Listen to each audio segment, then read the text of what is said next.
Has to be authentic, otherwise it potentially comes across as tokenistic, and that we don't want, because then it makes people feel like you're only doing this to tick a box. It has to be authentic, and so where possible, when people can make themselves vulnerable and just share experiences or even just ask questions, I think organically people will see culture everywhere.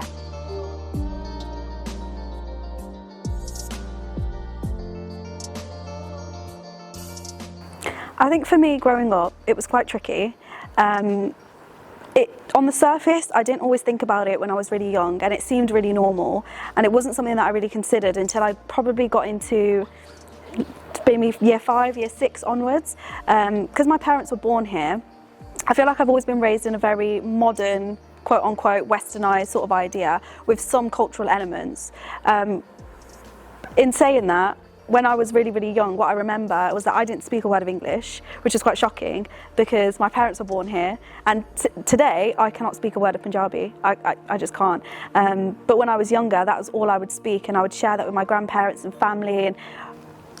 And having a cultural identity kind of gives me my sense of self, in the sense that the history that comes behind it, knowing where my parents are from, the different cultures and traditions that they're accustomed to, and how that affects the way they parent me and where my values stem from. It's very important to have that cultural identity for me, because it also allows me to influence others on how where they're from and their differences in their background influences how they treat others. I feel really privileged to have a cultural identity.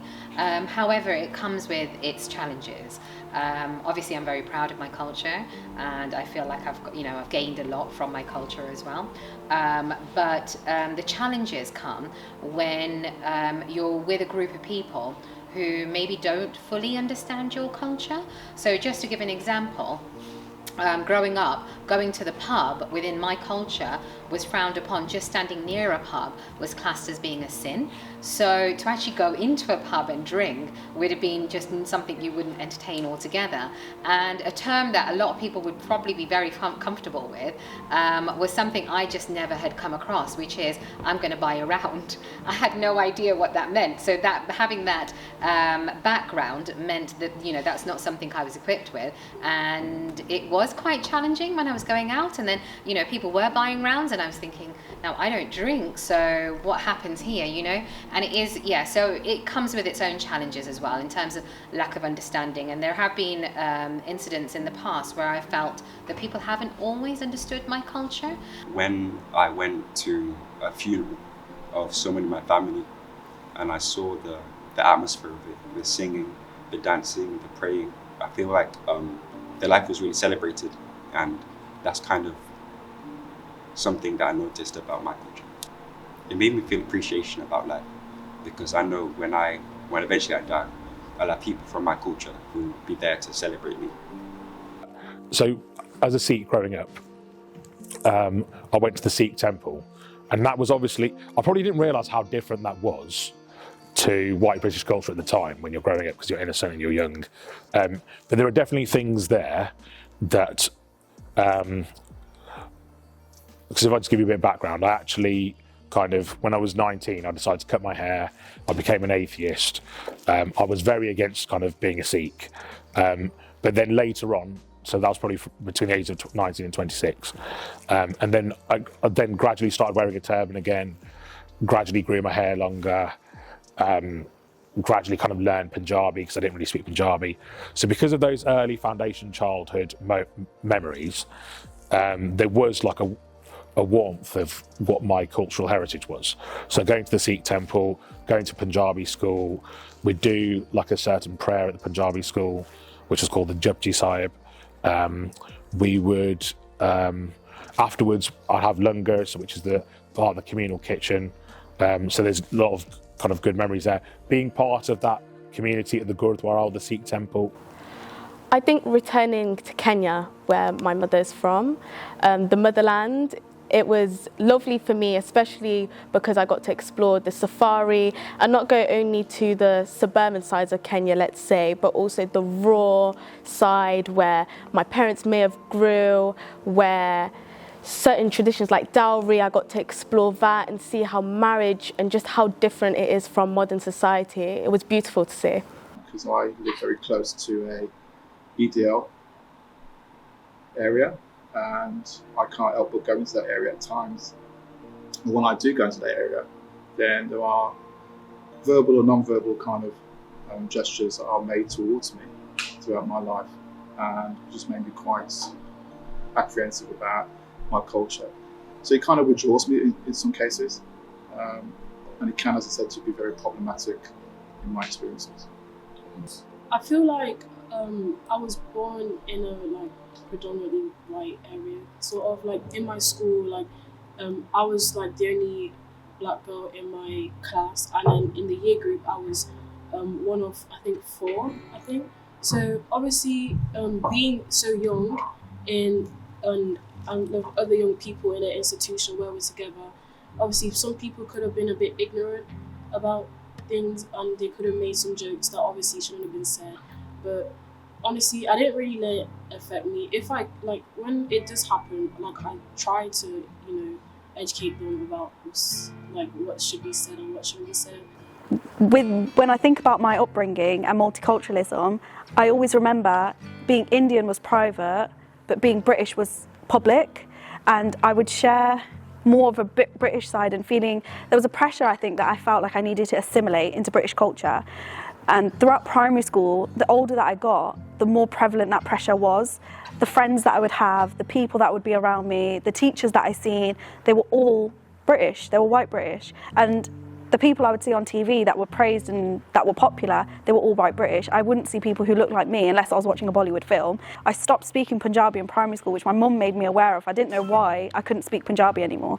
But she said to me, you felt embarrassed, you felt ashamed, you felt you didn't fit in, you stopped speaking Punjabi altogether. And that wasn't just me, it was me and all of my siblings. None of us can speak it because we all felt the same sort of upbringing. We all felt the same sort of experience that once we were in school, we had to be white British. We had to assimilate. We didn't want to be different, and we weren't proud to be different neither. I think that it's really important, especially in this day and age. Obviously we have a lot of I don't know, maybe discrimination and prejudice towards immigrants. You have the stigma, they're going to steal our jobs and stuff like that, which is kind of hurtful sometimes because my parents, I came here when I was 4, so I wasn't born here. And I think that it's really hurtful to hear people have so much prejudice and so much criticism against people who worked for what they had. We came here with nothing. I didn't know how to speak English, my parents didn't know how to speak English. And I think people turn a blind eye to how hurtful it could be to judge someone so easily. So I started teaching at Bars Hill, and then I moved on to Sydney Stringer, where I was told that if I wanted to take a religious day off, I would have to do it without pay, which I thought was fair enough at the time, because obviously, that's something that I want to do for myself, and I am getting Christmas, and I am living in a Christian country, so therefore I should respect that.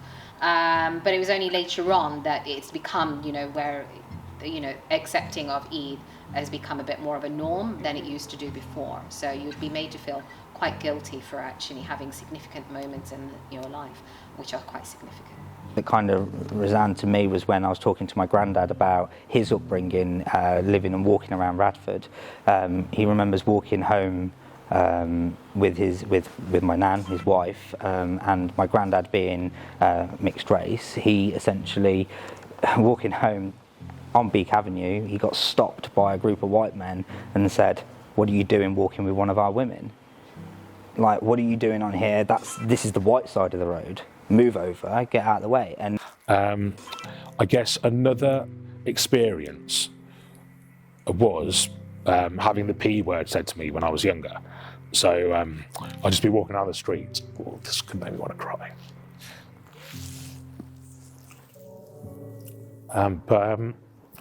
Yeah, the P word was said to me, and it really makes you like question like, what's wrong with me, you know. So I think also from a black friend, he was talking to me about Euro '96, and he said, you know, it was the worst year of his life. He really wanted England to lose that year. Like he was like, I couldn't believe it. I thought they were going to win. And he said, you know, he was wearing the England shirt, and someone said to him, take that off, you black, you know, B word. And, you know, makes you think like, you know, you kind of caught between these two worlds. I still support the teams, and it's almost out of like a weird kind of, a bit like I was brought up by religion. Yeah. You know, I support all the British national teams, it could be netball or whatever. Ice hockey. Ice hockey is a weird one, you know, because like, I'll wear it's one of the ones where I actually wear the jersey with the Union Jack emblazoned all over it.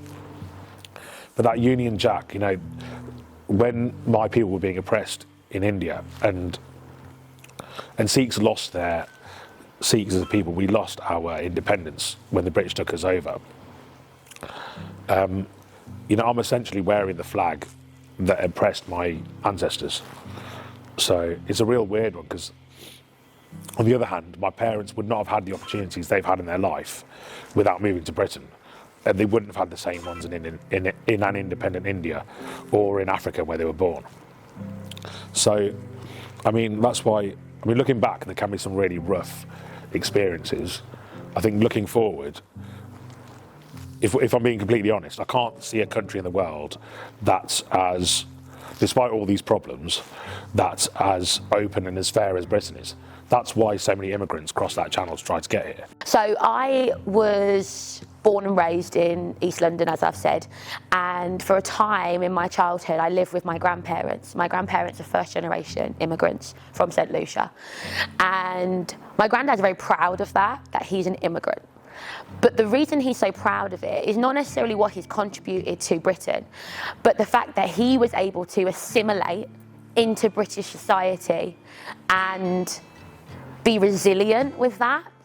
And I was always proud of him for that, because he was very much about being British Caribbean. He never said he was Caribbean, he was British Caribbean. But actually, I grew up in Ilford, and if you know Ilford, it has a massive Asian community, a massive Pakistani Muslim community.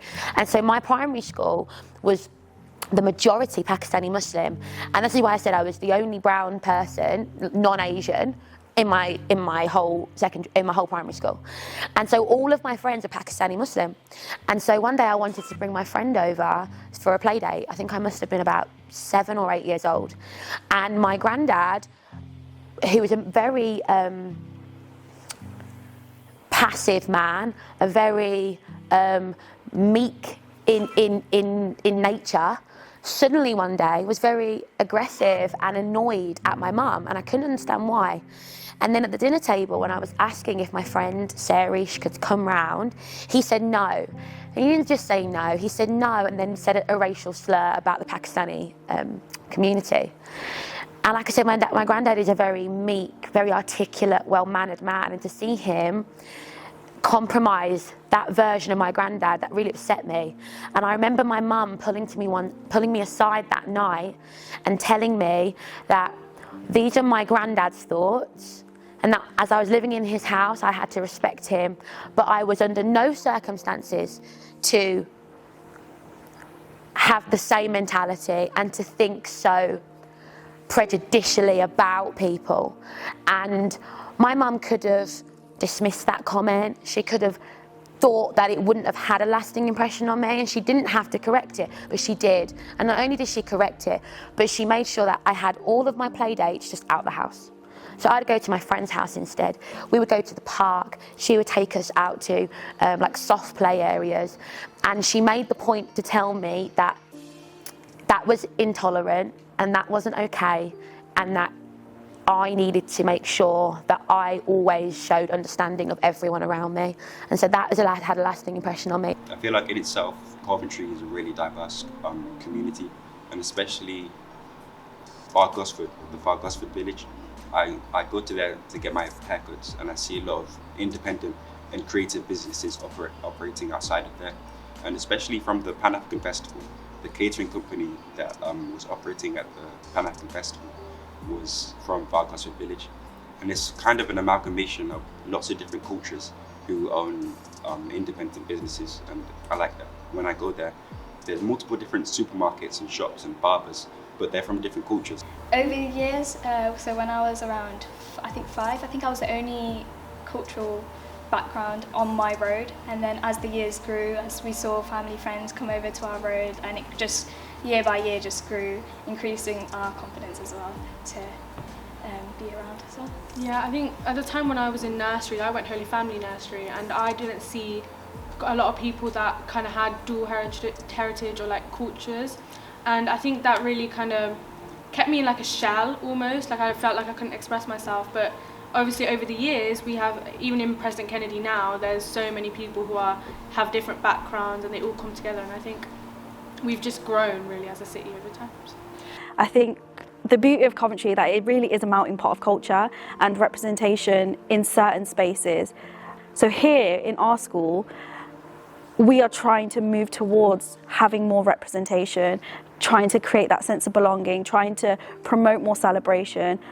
I think it was probably my 3rd day that I was there, and we were planning to go out, and there were 3 girls there who all came from northern India, around New Delhi, and they said that they wanted to basically share some things that their parents had packed with them, food basically to come over.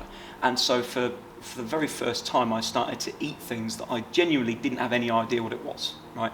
It would have been things like roti that I'd never really had before, the kind of like panipuri type textures that I'd never kind of had. My staple diet when I was living back at home was microwave meals, which usually tended to be bangers and mash, you know, hoops with some burgers, and probably the most multicultural I got was going down Tesco's frozen aisle and picking up a chicken tikka. You know, that's about as good as it got. Opening myself up to other cultures and having that kind of presence in around where I was living at the time was a massive change. And when I come back home now, my parents, neither of them went to university, so they didn't have that change. They've seen in me the difference in how I speak about the world, in how I talk about other people, how I talk about other cultures. And I'm proud of them, considering that they've never been outside of that bubble of rural Norfolk, that they think that's a positive thing. And they think that the whole part of going to university is not just for academic study, it's to experience that multicultural identity and element and take that on board within yourself as well. For me, having a dual nationality of both African and Italian is so important to me, and it's such a special feeling which has been implemented in so many areas of the school community, but also in society as well. For example, in the school community, such experiences such as like the Pan-African Festival and me being able to be part of it has been such an amazing experience, and that allowed me to feel so proud and special being my dual nationality. I think it's really like we embrace it. I think it's really good to have that because it just showcases pride to everyone else, and we have something that we can talk to in communities. So we have like different communities that come together and really kind of share values. With embracing it, we can also teach others about our heritage. That makes them get educated with the different backgrounds and heritages. 100%. I mean, as I was saying, like the negatives of having a dual nationality is that you don't always feel like you fit in. So I remember being a kid, you know, and I'd see white people on advertisements and in movies, and I always wanted to have like, you know, like the straight hair with the side part, and it's just like, I feel like there wasn't enough representation of black excellence in the media. So I felt like there was no one to look up to. I can't be white, I can't have straight hair. I need a black representative to, you know, look up to someone to idolize. That's what I feel. So I look up to people like You heard of Childish Gambino? Yeah. Donald Glover. I mean, he's like really is black excellence, you know.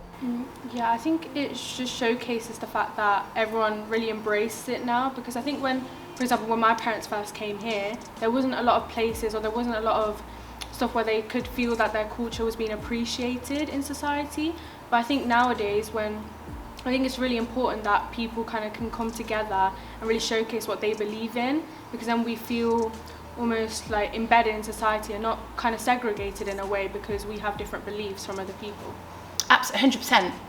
Because wouldn't the world be boring if we're all the same? I think that's, you know, that's exactly what I think. I think that everybody is a human being. Everybody's a person. Everybody has their own stories to tell, their own lives that they live. Yeah, and I think actually when you experience life surrounded by people with different opinions, it naturally makes you more tolerant, because actually if you're in a room with people that have got a different culture to you and you're seeing and living that culture with them for whatever reason, actually we just learn that despite differences, actually when it comes down to it, we are all the same, aren't we? We're all just people with families and lives. Most definitely. For me, representation of culture is manifested in many ways. One of the great or biggest ones is my music from the Caribbean predominantly. Like I said, that's the biggest factor of my life.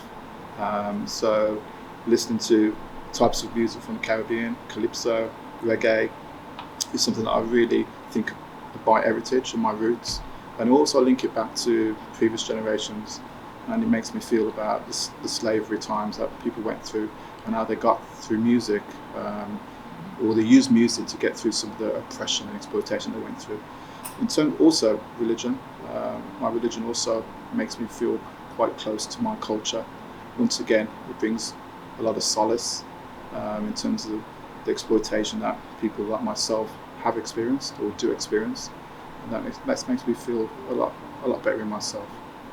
I think it's really important because we live in a world where there's a lot of ignorance, and people say to combat racism that they don't see colour.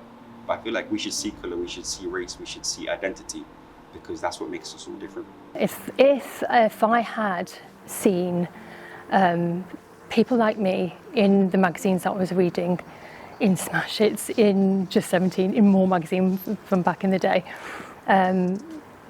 I think I would be more positive about my identity. I am now, but back then as a confused teenager, it would have meant the world to me, and it's so important. And this project, it's just so important now more than ever.